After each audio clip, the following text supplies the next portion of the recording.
ही आपली उपवासाची मिनी थाळी तयार आहे। वरीचा भात, उपवासाची कढी, रताळ्याचा किस आणि वरी आणि साबुदाण्याच्या पापड्या, ह्या पापड्यांची पण रेसिपी आपल्याकडे अपलोड केलेली आहे। उपवास म्हणलं की भगर आणि दाण्याची आमटी हे कॉम्बिनेशन ठरलेलं आहे, पण बऱ्याच जणांना दाण्याची आमटी खाल्ली की पित्त होतं। त्यांच्यासाठी आज मी उपवासाची कढी कशी करायची ते सांगणार आहे। नमस्कार, आऊचा खाऊ या यूट्यूब चॅनलवर मी मेधा तुमच्या सगळ्यांचं मनापासून स्वागत करते। आज आपण बघणार आहोत उपवासाची मिनी थाळी, ज्यामध्ये आहे भगर, उपवासाची कढी आणि रताळ्याचा किस। चला तर रेसिपी बघूया। सगळ्यात आधी आपण उपवासाची कढी करणार आहोत, त्याच्यासाठी लागणारी पूर्वतयारी करून घेऊया। इथे मी काकडी घेतली, साल काढून घेतली, अर्धीच काकडी आपल्याला पुरणार आहे। ही काकडी मी किसून घेते। अशी छोटी जी आलं किसायची किसणी असते त्याने किसायचे। तुमच्याकडे जर तुकडे आवडत असतील काकडीचे तर तसे घातलेत तरी चालतील, पण किसून घातली की ज्येष्ठ नागरिकांना सुद्धा ते खाणं सोपं पडतं, म्हणून मी किसून घालते। ही काकडी किसून घेतली। आता ह्याच्यातच मी आलं पण किसून घेणार आहे। साधारण अर्धा इंच आलं एवढं आपण घेणार आहोत। हे पहा, एवढं आलं घ्यायचंय आणि हे किसून घेणार आहे।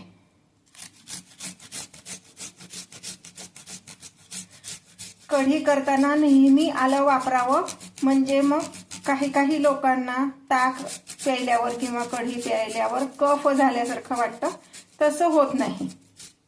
म्हणून आलं नक्कीच घालायचं कढी करताना। हे आलं मी किसून घेतलंय। आता पुढची प्रोसिजर बघूया। आता इथे मी एक पातेलं घेतलेलं आहे। कढी करायला शक्यतो स्टीलचं पातेलच वापरायचं, हिंदलियनचं वापरायचं नाही। यामध्ये मी 4 ते 5 वाट्या एवढं ताक घेणार आहे। आता ह्या ताकामध्ये मगाशी किसून ठेवलेली काकडी आणि आलं हे घालायचे। यामध्ये घालणार आहोत 1 चमचा मीठ, 2 मोठे चमचे म्हणजे 2 टेबलस्पून एवढी साखर। ताकाचा आंबटपणा बघून तुम्ही साखर कमी जास्त केली तरी चालेल। इथे मी राजगिऱ्याचं पीठ घेतलंय 1 टेबलस्पून। आपल्याला उपवासाची कढी करायची म्हणून राजगिऱ्याचं पीठ घेतले। तुमच्याकडे जे असेल ते घ्या, म्हणजे वरीचं पीठ लावलं, शिंगाड्याचं पीठ लावलं तरी चालेल।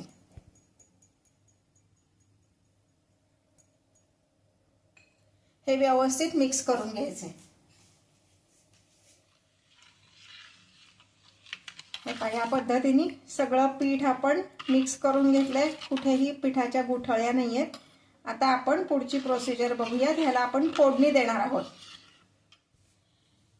ह्याला फोडणी देण्यासाठी मी इथे एक छोटं कढलं तापत ठेवलेलं आहे, जे आपलं फोडणीचं कढलं असतं ते व्यवस्थित तापवून घ्यायचंय।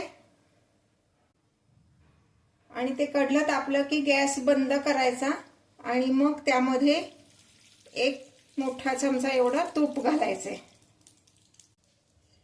मुद्दाम गॅस बंद करून मग तूप घातलेलं आहे, म्हणजे अंगावर उडत नाही। त्यामध्ये आपल्याला घालायचे 1 चमचा जिरं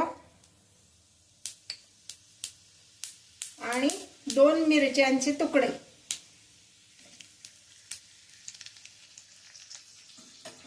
आता ही तयार केलेली फोडणी मी ह्या ताकावर घालणार आहे।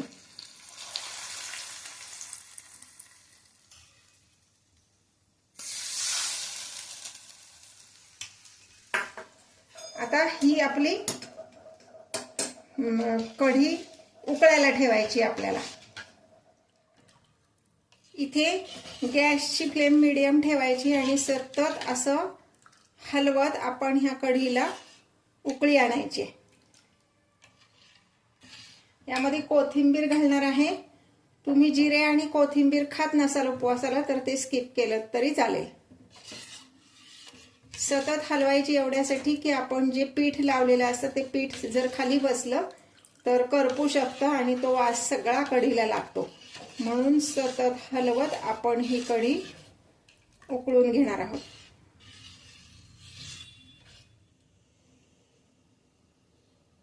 हे पहा, कढी अशी वर यायला लागलेली आहे। मी आता हे गॅस बंद करते. आपली कढी सर्व्हिंगसाठी तयार आहे. आता आपण करणार आहोत वरी तांदूळाचा भात. इथे मी एक स्टीलचं पातेलं घेतलंय. त्यामध्ये 1 चमचा एवढं तूप गरम करत ठेवलेलं आहे. हे तूप गरम झालं की ह्यामध्ये मी साधारण आपली नैवेद्याची वाटी आहे ना एवढ्याच लाल भोपळ्याच्या फोडी घातल्यात. त्याला टेस्ट छान येते. तुम्हाला नको असेल तर नाही घातला, प्लेन केला तरी चालेल. गॅसची फ्लेम मीडियम ठेवायची आहे. आपण स्टीलच्या पातेल्यात करत असल्यामुळं फार मोठ्या गॅसवर करायचं नाही, नाहीतर लगेच करपतं. या भोपळ्याचा कच्चेपणा जाईपर्यंत फक्त आपण हे हलवून घेणार आहोत.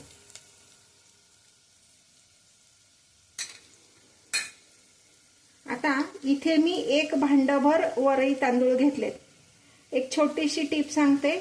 आपण जेव्हा बाजारातनं वरी तांदूळ आणतो तेव्हा ते 2 वेळा स्वच्छ धुवायचे आणि फॅन खाली वाळवायचे आणि किंचित भाजून ठेवायचे, म्हणजे त्याला आळीजाळी होत नाही. त्या पद्धतीने मी हे धुवून वाळवून थोडेसे भाजून ठेवले होते. त्यामुळे आता हे मी तसेच वापरते. तुम्ही जर लगेच करणार असाल, म्हणजे मार्केटमधनं तांदूळ आणून लगेच करायचे असतील तर 2 वेळा धुवून घ्यायचे, त्यातलं पाणी सगळं निथळून काढायचं आणि मग यामध्ये घालून थोडंसं परतून घ्यायचं. म्हणजे थोडेसे परतून घेतले ना तांदूळ की ते चवीला पण छान लागतात आणि मोकळे होतात. मऊ आणि मोकळा असा वरीचा भात होतो. 1 मिनिट छान परतून घ्यायचंय.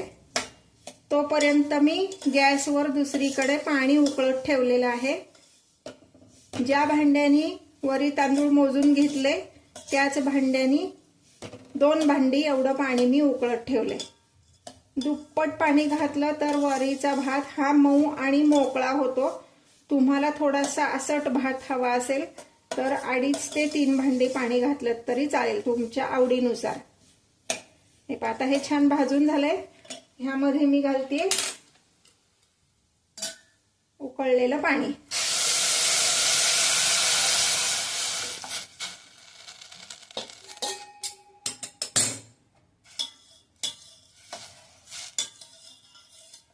छान हलवून घ्यायचं. यामध्ये मी घालणार आहे अर्धा चमचा एवढं मीठ आणि पाव चमचा साखर. वरी तांदूळ हे मिलेट प्रकारात येतं. त्याला स्वतःची अशी फार चव नसते. त्यात शिजवताना जर आपण मीठ साखर घातलं नाही तर ते असं पांचट लागतं आणि मग वरनं मीठ लावून खायची आपल्याला गरज पडते. वरनं मीठ लावायला नको म्हणून शिजवतानाच त्यामध्ये आपण मीठ घालणार आहोत. आता हे शिजायला 10 मिनिटं तरी लागणार आहेत. हे पाही आपली भगर सर्विंगसाठी तयार आहे. म्हणजे वरीचा भात सर्विंगसाठी आपला छान तयार झालेला आहे. रताळ्याचा किस करण्यासाठी इथे मी 3 रताळी घेतलीत. साधारण वजनी म्हणाल तर पावशेर रताळी आहेत. 2 तास पाण्यात ठेवायची, म्हणजे त्याच्यावरची माती सगळी स्वच्छ धुता येते आपल्याला. तशी स्वच्छ धुवून घ्यायचे आणि दोन्ही बाजूच्या कडा त्याच्या काढून टाकायच्या. साल काढायचं नाहीये. सालासहितच मी आता ही रताळी किसून घेणार आहे.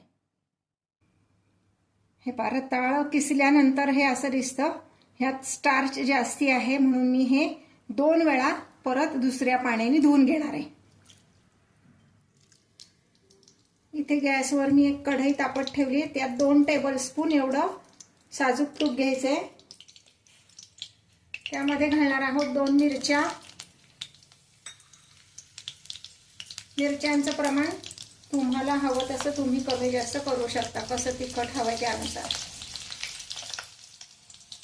अर्धा चमचा जिरे घालायचे. तुम्ही उपवासाला जिरे खात नसाल तर नाही घातलेत तरी चालतील.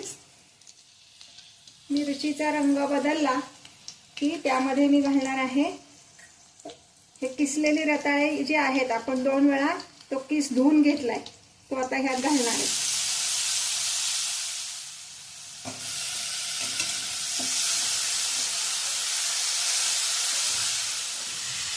आता छान हलवून घेतला की त्यामध्ये आपण घालणार आहोत 1 चमचा एवढं मीठ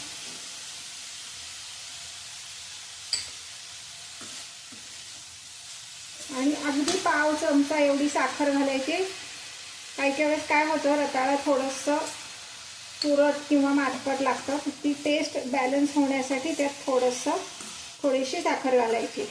आता ह्याला मी झाकण ठेवून एक वाफ आणणार आहे।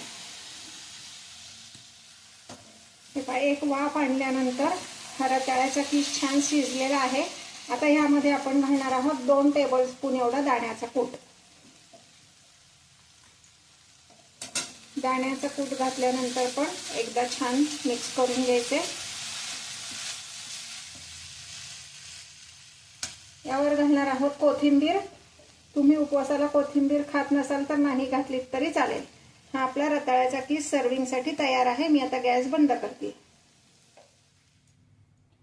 ही आपली उपवासाची मिनी थाळी तयार आहे। वरीचा भात, उपवासाची कढी, रताळ्याचा किस आणि वरी आणि साबुदाण्याच्या पापड्या, ह्या पापड्यांची पण रेसिपी आपल्याकडे अपलोड केलेली आहे।